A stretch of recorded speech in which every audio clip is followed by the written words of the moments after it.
I'm going to show you how you can change the quick chat messages or presets in Rocket League. So if you find this guide helpful, don't forget to subscribe and like the video. So the process is very easy. All you need to do is open Rocket League and then go to settings. And right here you will see the chat category. So click right there, and at the top you will see the text and quick chat settings. So you can view or change the quick chat messages right here. So as you can see, it's on different categories. So for example, the first one is solely for information for your team.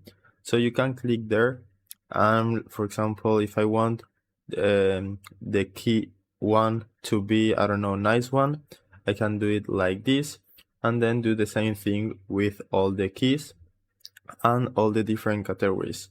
Now you can also go back to configure some settings about the quick chat. So for example, if you want to block non-tactical quick chat messages, you can click right here.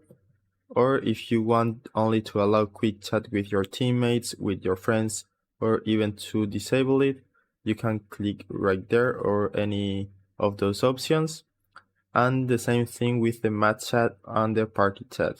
So that's it. I hope it was helpful, and thanks for watching.